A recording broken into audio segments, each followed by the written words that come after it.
one. Works. All right. Howdy, everyone. We're so excited to have you listen in once again to the Keep Pearland Beautiful Facebook Live. We're excited that you're here. My name is Kimberly Mayer. I am the horticulture agent for Brazoria County. I have the privilege of training and overseeing our Brazoria County Master Gardeners right here in Brazoria County. I brag on them as often as I can. They're a really great group of volunteers and individuals, and I can't thank them enough for everything that they do. They make my job a whole lot easier. So again, we're glad to have you back with us for another garden lecture. This month's topic is berries for Brazoria County.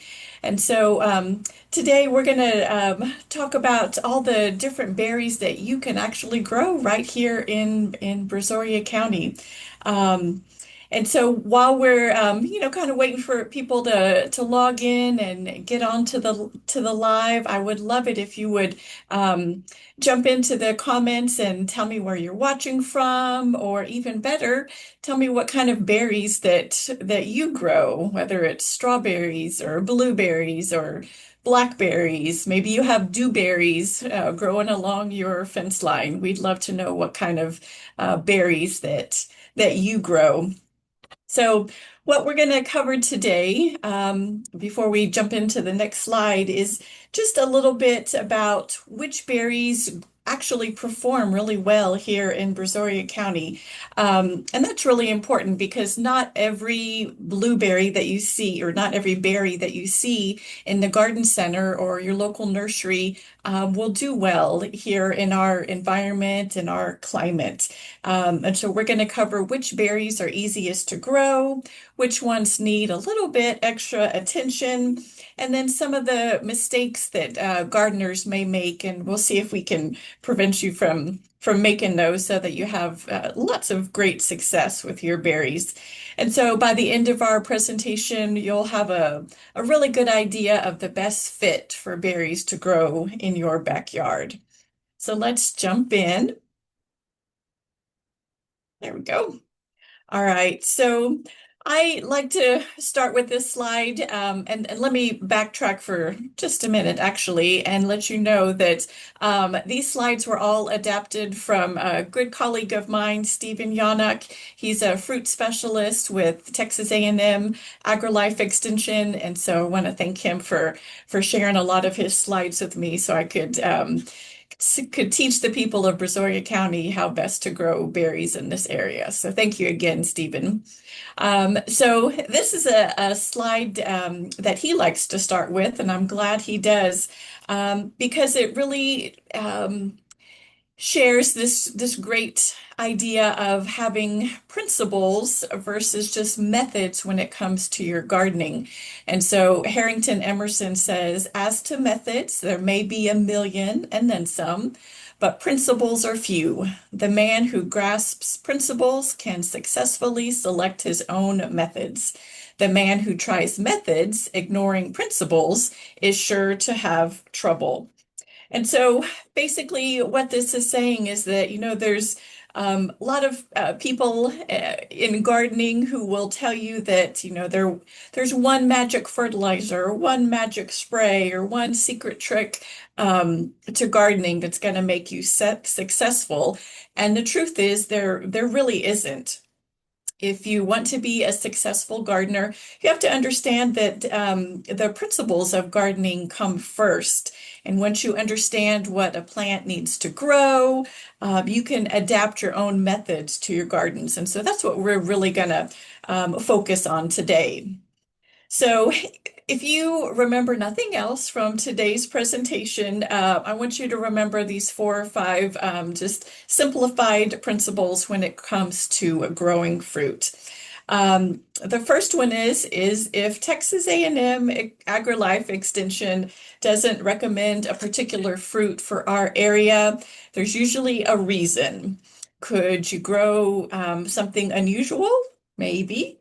Will it be easy? Probably not. And so, extension recommendation comes from years and years of research and field work and observations that's done all across the state of Texas. And so, you know that what the information that we're providing to you is scientific and research based. And if we're recommending it, then you know that we've tried it and we've had some success with it. So the second principle is that fruit plants, whether it's a tree or a bush, they really don't like what we call wet feet.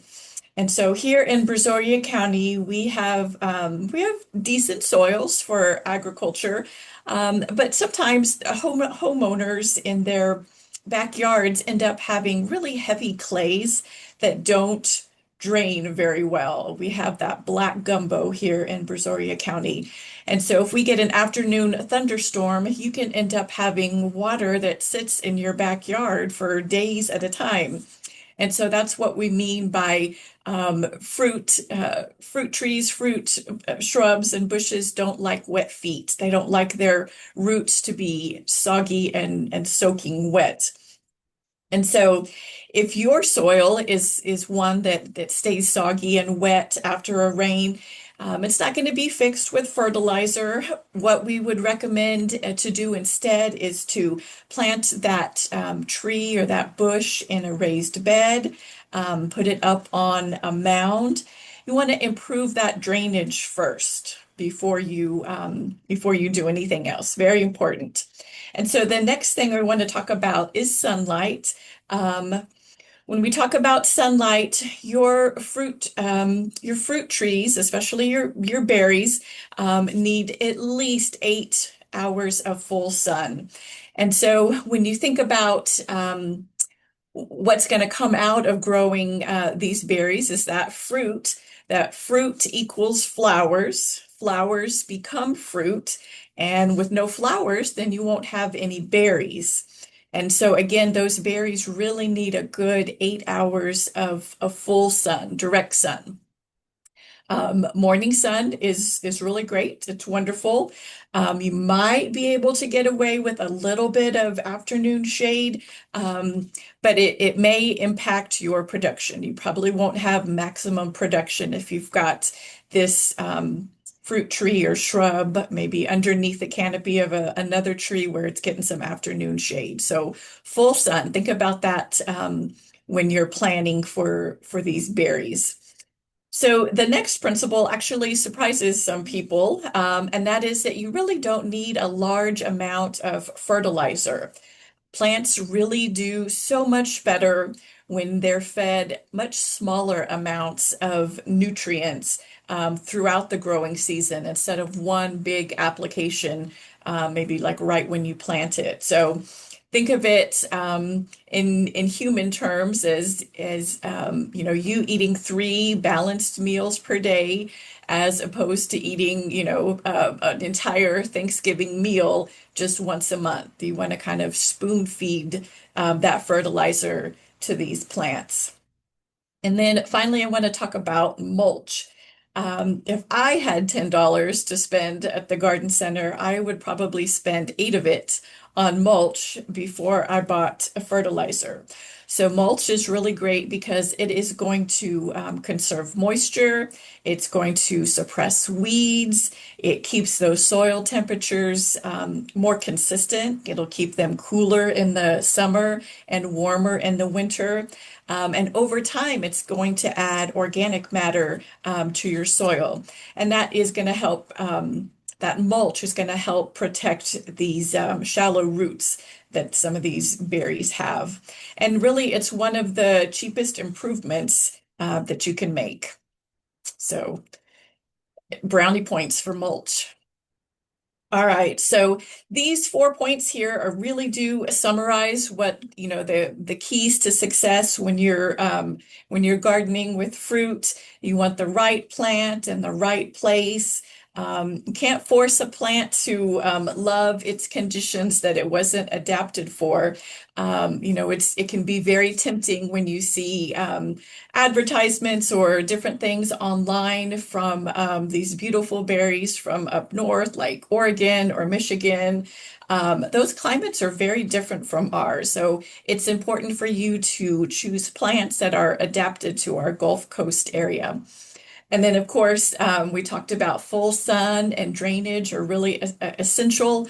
We're going to talk about that a lot throughout this presentation. It's very, very important. Having full sun and drainage, like I said, are going to solve more problems than fertilizer ever would. Of course, you want to water enough, but not too much. This is really important for new gardeners. New gardeners tend to either water every single day or they forget about watering, and neither of those situations is ideal. You want to water deeply and infrequently. And then you want that soil to begin to dry out before you start watering again. When those roots are sitting on what we call, wet feet, um, they struggle to get that oxygen that they need. So they do need water, but they also need oxygen as well. But when they're sitting in a bathtub full of water, it's hard to get that oxygen up to them. And then finally, mulch and weed control. Weeds, don't just look messy, but they are actually competing with your berries for water and nutrients and sunlight as well. And so every weed that you're able to remove is just more resources that your plant can have. All right, so now that we've kind of covered the foundation, a lot of the good principles and keys to success for fruit production, let's talk about some of the individual berries. And so we are going to begin with blueberries because that's probably the berry that I get asked about the most. And so that's the one that everybody wants to grow. And so if you haven't posted anything in the comments yet, I'd love to know either what berry you're growing right now or a berry that you've always wanted to grow and just weren't sure if you could do it here or not. We're going to talk about several different ones throughout the presentation today, and so I'd love to know what you are most interested in. All right, so let's get back to blueberries. And so if you've ever picked blueberries off, like fresh off the bush, you know why they are so popular. They're sweet, they're very healthy, they're easy to freeze and save for a later time. And I have to say, the two blueberry bushes that I have at my home, most of those blueberries don't make it in the house because I'm stacking on them and popping them in my mouth before they get back into the house. Um, but the good news with all of that is that blueberries can absolutely be grown in Brazoria County. The challenge that we have with blueberries um, and what makes them different from a lot of the other berries is is some of these things that we're going to talk about and some of the requirements. And so the first one is the adaptation. So blueberries grow really well in East Texas, where those soils are already naturally acidic. And so that's important because we said that our Brazoria County soils are not generally very acidic. They're much more on the alkaline side. Some are neutral, but mostly alkaline. Again, we have that very heavy clay and a relatively high pH, and blueberries just simply don't like to grow in those conditions. And so that is probably the number one reason that people struggle and sometimes even fail with blueberries. They dig a hole, they plant their shrub into the ground, into our native soil. They water it faithfully, and 6 months later, the leaves are yellow and the plant isn't growing and it hasn't produced any blueberries for them. Now, is this because they didn't water enough? Nope. Is it because they bought a bad plant? No. It's because these roots can't access the nutrients they need when that soil pH is too high. So blueberries need a really acidic root zone with a pH between 4.0 and 5.0. That's a lot more acidic than your normal everyday landscape plants. So that's probably the biggest thing to keep in mind with blueberries. They need a very acidic soil, and I'm gonna talk about in the next couple slides how you can get that. So let's talk about pollination. Blueberries are primarily pollinated by bees. Some varieties do produce a small crop just all by themselves. But you will definitely have a much larger production when you have a plant that has, when you have more than one plant with different varieties that bloom around the same time. So those bees move pollen around the plants, and then everybody wins because we have these gorgeous blueberries. So when it comes to blueberries, I would much rather you buy two healthy plants of different recommended varieties than one large bush. So keep that in mind. You'll be much more successful with two different varieties. So when it comes to spacing, the slide says spacing is about 8 feet apart. That sounds like a lot. It looks like a lot, especially when you are standing in in the garden center with a small, 1 gallon pot. But you have to think about the future and you have to think about how large that shrub will be in the next 5 to 10 years, not how small it is today. And so what that 8 foot spacing does is it allows for a lot more airflow. It makes harvesting those blueberries a lot easier, and it's also going to reduce that disease pressure that you might have when it comes to blueberries. Um, Soil needs to be well drained. We're going to hit on this several times throughout the presentation. It's important to know that blueberries have a very fine, shallow root system, and so they don't tolerate those wet feet or standing waters. And so, again, if your yard is one that happens to hold water after a thunderstorm, don't plant blueberries directly into that spot. Build a raised bed, plant on a berm, or honestly, what the best thing to do is to grow them in containers. And we're gonna talk about that as well. That is probably one of the best ways to grow blueberries. That's how I'm growing blueberries at my house. They're in two different grow bags. And that solves a lot of your problems all at once. You're able to control the soil that you've put in there. You're able to maintain the proper pH, and that drainage is much easier to manage. And if we have one of those weeks where, it's raining every day in Brazoria County, that container is going to allow for much more drainage than our heavy clay soils. All right, so here is a way that you can kind of maximize and have a recipe for success when it comes to managing your blueberries. So here's kind of like a recipe for the growing mix. You'll notice right off that this is not just a bag of potting mix. This mix is basically made up of pine bark, peat moss, and coarse sand. So why those ingredients? The pine bark is going to keep this mix very loose and well drained. That peat moss is going to add that acidity, that acidic environment that the blueberries really need.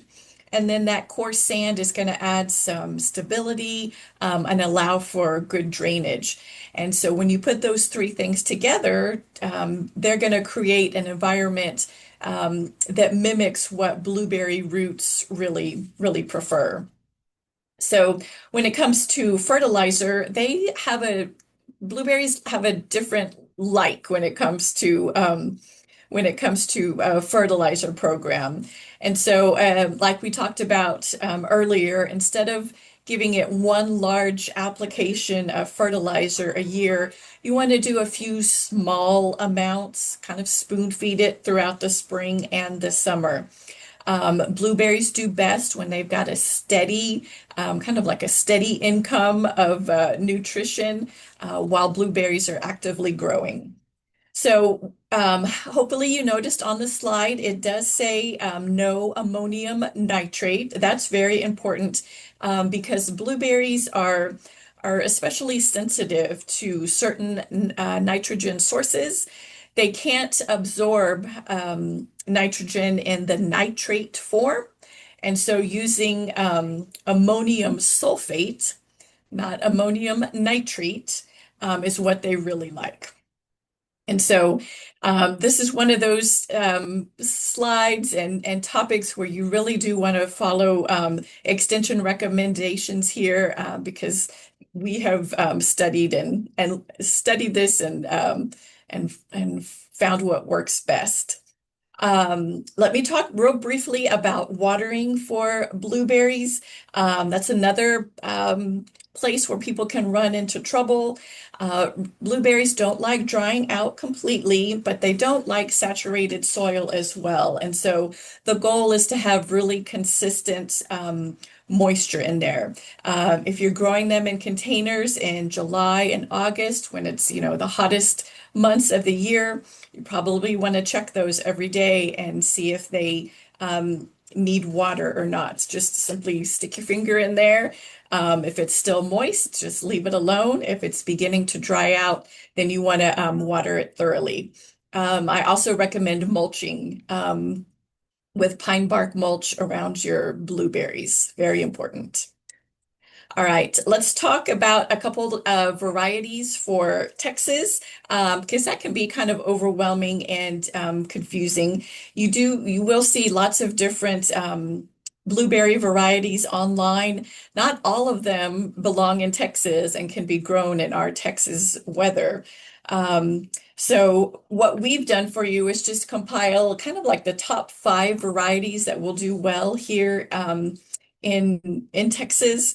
And they performed well under our Texas conditions as well. So right up at the top, you can see 2 varieties that are called Climax and Premier. Those are very early season producers. Um, I'm sorry, yes. So they'll produce like late May, early June. And you can see those numbers in parentheses. Those are the chill hours that are needed for those. Um, so 450 and 550 on those 2 particular varieties. If you like something that blooms and produces, kind of mid-season, about June to July, can go with Brightwell or Tiff Blue. It looks like Brightwell is the one with the lowest number of chill hours at 400. And then a late season variety is called Powder Blue. That'll produce late in the season for you. That one, however, does require about 650 chill hours. So that's definitely something to keep in mind. All right, so now that we've talked about the pickiest berry out there, now we want to move on to a berry that's a lot more forgiving. If you're new to growing fruit and you want something that's really productive, it's adaptable, a lot easier to grow. Blackberries are really hard to beat. You can really have a lot of success with blackberries. And so if someone were a beginner and wanted to know what was the easiest fruit to grow, I would point them in the direction of blackberries. So blackberries are really well adapted to Texas, especially right here on the Gulf Coast. Unlike berries, they are not picky about the soil they are in. They will tolerate clay soils much better. Um, and just like every other fruit crop, they do perform best if that soil does drain well. So keep that in mind. They do well with our hot Texas summers. And if you lived here in Texas very long, you know that's really important. We can have temperatures in the summer, in the mid to upper 90s with high humidities, and the blackberries don't seem to mind that too much. They are also very surprisingly cold hardy. You know, one year we may have a very mild winter, the next year we'll have several hard freezes.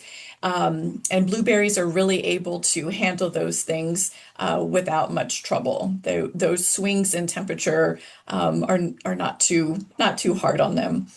Another advantage of blackberries is that they usually bloom pretty late in the season, and that way they are avoiding a lot of those last minute or late frosts that we might get that could otherwise damage flowers on some of the other fruit crops. So just one last thing for you to worry about.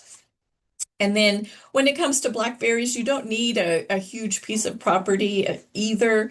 You can plant blackberries in containers. That's what I've got two in my backyard in grow bags as well. They can grow along fences or raised beds. You can add them to, an edible landscape. Um, and if you've ever had blackberry cobbler, you'll understand why it's important to make sure you grow plenty of blackberries so that you can have that blackberry cobbler in the middle of the summer. Another really great reason to grow blackberries is that they don't really require a lot of those chill hours that we just talked about when it comes to blueberries. And so other, fruit trees and other berries may struggle because they need hundreds and hundreds of chill hours. But blackberries have relatively low chilling requirements. And so, our Gulf Coast winters are usually sufficient enough to provide them with enough chill hours. Now, if you're not familiar with what a chill hour is, that is the time when the temperature is between 32 and 45 degrees that we consider chilling hours. And so once the temperature stays in that vicinity between 32 and 45 degrees for the required number of hours for that fruit tree, then it has an adequate number of chill hours. Going below 32 degrees doesn't count because that's below freezing. But those chill hours are in between those two numbers on the thermometer. Another thing that people love about blackberries is that they are self-pollinating and you only need one variety. That means that, all you need really is one plant and you can end up with fruit. Now, like I said, if you enjoy blackberry cobbler, we might want to plant more than one blackberry shrub so that you have plenty of produce to harvest. But again, you don't have to worry about finding a pollinizer like you do with blueberries. Um, Blueberries, or excuse me, blackberries also have very few pests and diseases that attack them, so it's one less thing to worry about as well. So that's a little bit about blackberries, getting all my berries mixed up, and then all the good advantages of them. One thing I do want to point out, and that especially for beginner growers who haven't grown blackberries before, is that blackberries have what can confuse some people is their growth habit, and how the blackberry needs to be pruned. But once you understand it, it actually becomes fairly simple. It might sound technical, but it's very straightforward. So when it comes to blackberries, you'll hear the word primocane and floricane. Don't let those scare you or overwhelm you. A primocane simply means that it's this year's new cane. It's green, it's growing vigorously, and its main job this year is just to grow. It doesn't usually produce fruit. But next year, that same cane is going to become a floricane. That's when that cane produces flowers and berries. And then once it's done fruiting, it's done its job, it can retire, it's not going to produce again. And so you can remove it, you can prune that out. So, an easy way to remember that is kind of like a 2-year life cycle. Year one, that primocane is going to grow. Year two, it's going to produce fruit. And then it can be, after it's done its job, it can be removed and pruned out of there. So on the picture, you can see, maybe you can see my arrow.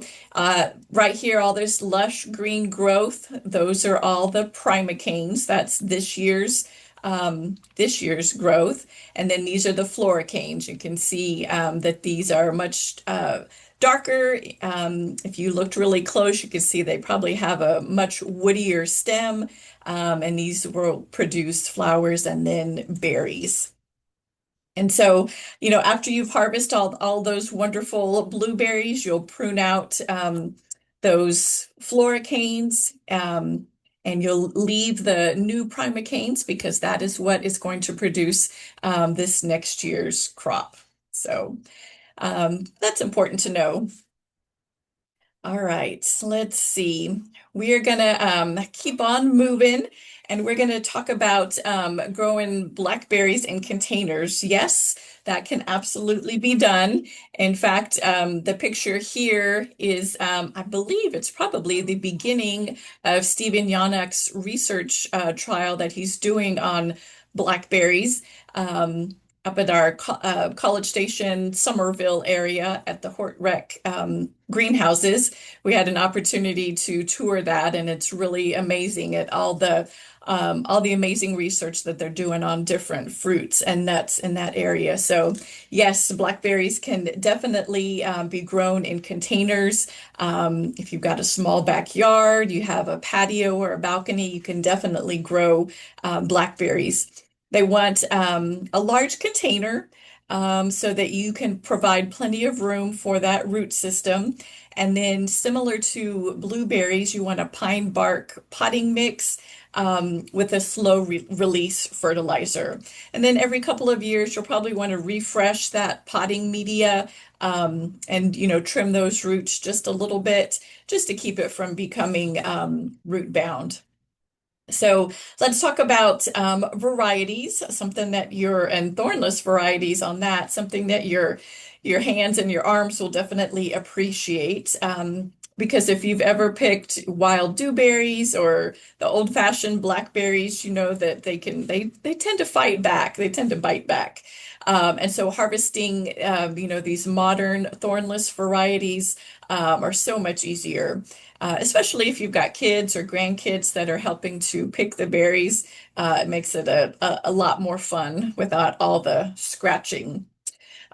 So you might also hear something called thornless primocane bearing blackberries. So remember, we just said that with our regular blackberries, they're going to fruit on those second year canes. Well, primocane bearing varieties actually produce fruit on the first year's growth, which is pretty amazing. And I hope I didn't just completely confuse you. But for home gardeners, the traditional floricane varieties are still excellent choices. But research is ongoing, and these primocane varieties continue to improve and become even more common as these newest cultivars are released. So here's a couple look a sneak peek, I guess, at some of the newest cultivars that are coming out. A lot of this is done at the University of Arkansas. So you can see there's a Sweet Art Immaculate, there's a Prime Art Horizon, and then down there at the bottom should be the Thunderhead variety. So lots of new cultivars out there, and I would encourage you to have your local nursery or garden center carry those so that you can take a swing at growing some of these newest cultivars. All right, let's keep moving so that I make sure I finish in plenty of time. So we've covered two different perennial berry crops that come back year after year. So now we're going to switch gears a little bit and talk about a fruit that a lot of people think is a summer crop, but it's actually a cool season crop. We are going to talk strawberries. And so this is probably the one that surprises the most people, especially when they just moved to Texas. Um, Sometimes folks come from the northern states where strawberries are actually a summer crop. But here along the Gulf Coast, strawberries are really a cool season crop. We grow them as an annual. And so that's one of the reasons that we can produce such beautiful berries here locally. Growing these strawberries in the cool season, they're going to avoid a lot of the insect damage and heat stress that we would see during our summer months. And if you've ever compared, a locally grown fresh strawberry to one that's, traveled across the country and you purchased at a store, you know that there really isn't a comparison. You can see in the photos there how beautiful those locally grown strawberries look compared to a store-bought. So let's talk about some keys to success when it comes to growing strawberries. The very first one is variety selection. Not every strawberry out there is going to perform equally well in Texas. And so choosing a recommended variety is one of the easiest ways to be successful. And in the next couple of slides, I'm going to provide you with several different varieties to choose from. The next is a planting date. This is probably one of the biggest reasons that strawberries fail. People wait till the spring when the garden centers have these strawberry transplants or strawberry plugs available for sale. And if they've waited till then, it's often too late. We want to plant those strawberries mid to late October, maybe even to the first part of November, and not in the spring. You can see the difference on the pictures there of the production of strawberries between a spring planted and a fall planted strawberry plant. Not only the fruit itself, but the foliage on there as well. There's a stark difference. And so that's one of the reasons that we started Strawberry Jamboree, which I'll talk about in a minute, is to teach people how important it is to plant your strawberries in the fall so that they're ready for you in the spring. Um, Good drainage is also really important for these strawberries. Um, there's a theme there. Good drainage is needed for all of this fruit. Um, and strawberries do like moisture, but they kind of like blueberries. They don't like to be saturated. They also perform best with lots of good organic matter. That organic matter is going to improve your drainage. It improves water holding capacity, and it's just going to create a much healthier environment for those roots.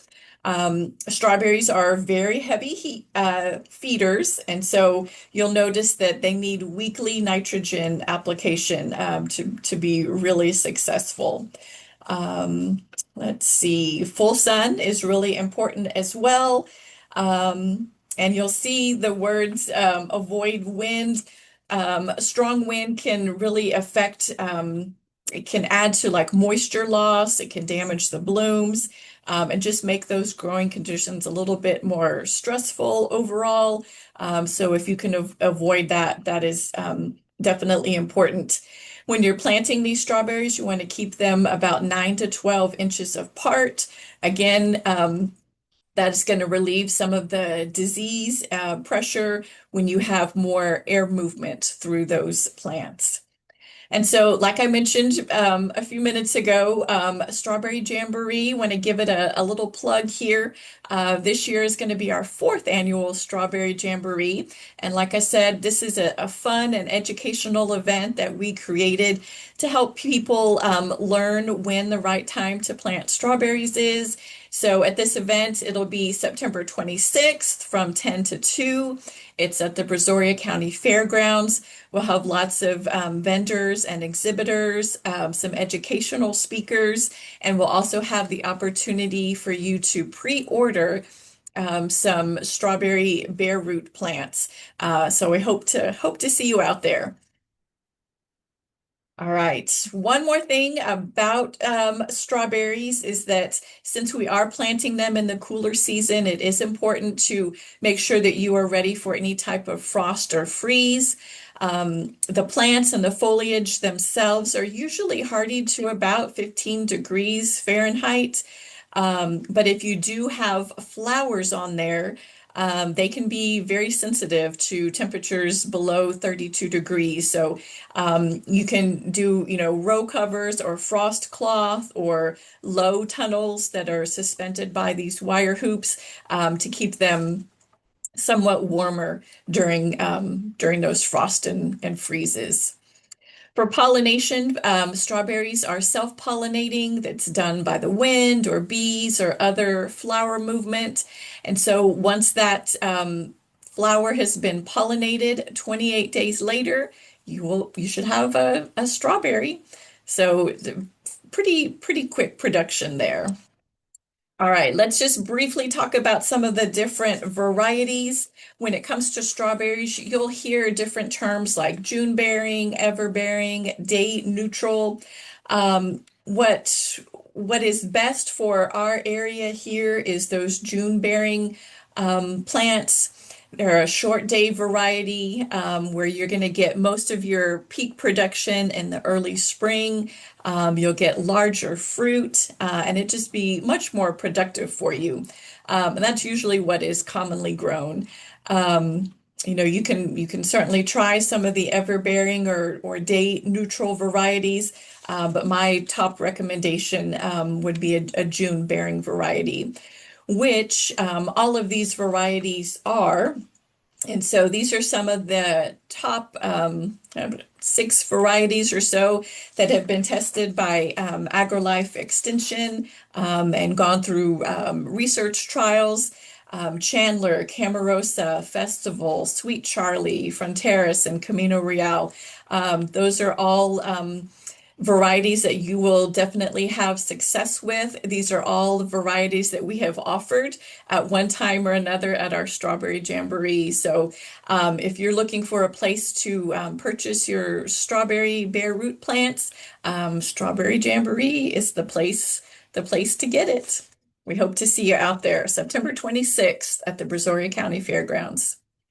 All right, so as we start to wrap up our presentation, we can't forget some of these other more unique type of berries when it comes to growing them in Brazoria County. Elderberries are a really cool plant. They're native to much of Eastern North America, and they're very well adapted to our climate here. They're tough. They tolerate our Texas heat. They tolerate our cold as well. And they can end up avoiding a lot of the spring freeze issues. And on top of that, they can actually kind of handle some of our wetter locations as well. Now, does that mean plant them in a swamp? No, but they generally can handle wetter conditions much better than blueberries, blackberries, or strawberries. Um, Elderberries are usually like a understory plant, meaning they can tolerate some shade. But if you want, again, to get maximum flower production out of them, they need for full sun. Um, and so it's important also to know that the flowers and the ripe berries are edible, but the other parts of the plant should not be consumed. Um, So flowers, like I said, they flower. This elderberry is going to flower for you through spring, and the fruit ripens in August. So you definitely know it can handle that Texas heat. And then there's lots of fun things that you can find out there that are made from elderberries. So keep your eyes open for that. One quick side note about the pollination of elderberries, you can see a big difference right here. The elderberries do receive wind pollination, and so you will end up getting more fruit set if you have multiple varieties. So if this is something that you're really serious about, having some diversity in your elderberries is definitely going to help. Here is our fruit specialist, Stephen Yannock, with lots of great elderberries that he picked last year about this time. Stephen is a fruit specialist, but he does say that there hasn't really been any type of formal variety evaluation in Texas until now. He does have a small elderberry variety trial in Waller County, and currently he's growing a couple different varieties called Ranch, Pocahontas, and Bob Gordon, and then just some local wild types that are out there. So stay tuned, give him a couple of years to work on that trial, and hopefully he'll have some really great recommendations for us in the next couple of years. In the meantime, if you would like some more information on the elderberries, you can find that at the University of Missouri at their extension website. It looks like they've done a little bit more trialing and testing on those. So in the meantime, you can reach out to the University of Missouri to get some information on that. All right, we're almost done here. American Beautyberry, a gorgeous one. This is a native shrub. It's beautiful. It's adaptable. Wildlife loves it, and it really is an excellent way to help support pollinators and the wildlife. It's one of those trees that can be like an understory plant, and so it can tolerate a little bit more shade than some of the other fruits out there. It is grown a lot in East Texas, which means that it does really prefers more of an acidic soil with some regular moisture. If this is something that you want to grow like as a regular fruit crop, it probably wouldn't be my first choice or my fruit first recommendation. But if the native plants and wildlife and pollinators are important to you, then American Beautyberry is really hard to beat. All right, dewberries.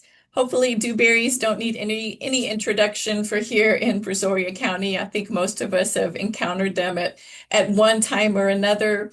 These are the earliest berry harvest that you'll find. These often produce fruits in March and April. And they produce early, and that helps them to avoid a lot of the stresses like insects and heat, and 50 inches of rain that we get throughout the year. So if you like blackberries, you probably would like growing dewberries. And dewberries, although they do grow wild for the most part, can actually be trained like a blackberry on a trellis if you want to keep it a little bit tidier. All right, and then the mulberry. So if you have a large property and you have room for a big tree, you definitely want to go for a mulberry. Um, it deserves a lot of consideration, and it can produce a lot of fruit and very heavy fruit production, actually. So make sure you really enjoy mulberries if you're going to plant that. There are lots of different varieties available, but again, with mulberries, Extension just hasn't formally tested them in Texas. But what our fruit specialists hear from, hobby gardeners and backyard gardeners, is generally positive when it comes to mulberries. And when the conditions are right, mulberries can actually produce fruit more than once a year. So lots of great things going for it. There's a couple pictures of what mulberries look like. I believe the one on the left is a Pakistani mulberry, possibly. But you can see that there are very large piece of fruit. All right. So, um, as you've been listening in and learning about which berries are best to grow in Brazoria County, you're probably thinking, which one do I want to grow? Well, here's a kind of a reference for you. So, if you are a beginner to growing fruit, I would highly recommend blackberries or strawberries. That's something that you can easily jump into. If you have a little bit more experience and you're familiar with, soil conditions, you might want to try the blueberries. Definitely do them in containers though. And if you are somebody that really enjoys supporting pollinators or wildlife, the elderberry and the beautyberry are definitely for you.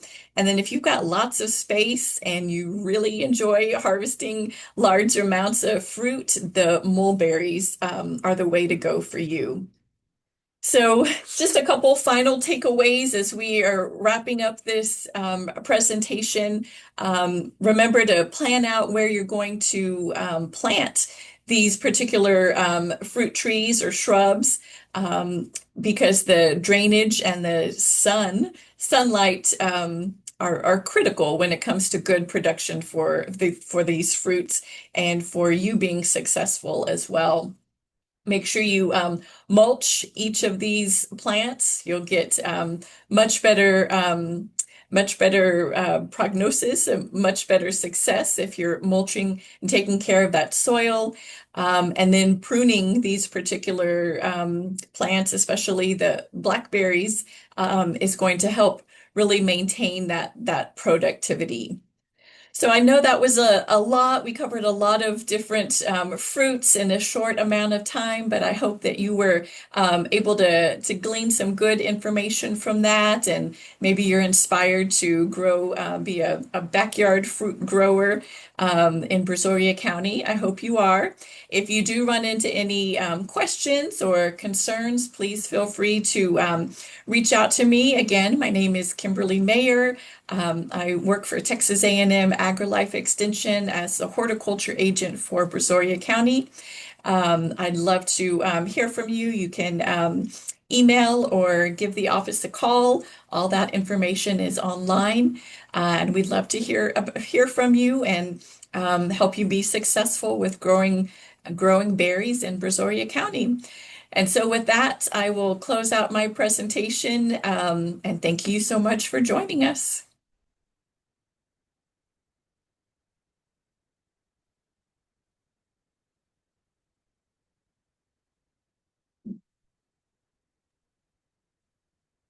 All right. It was a few minutes over, but definitely under an hour.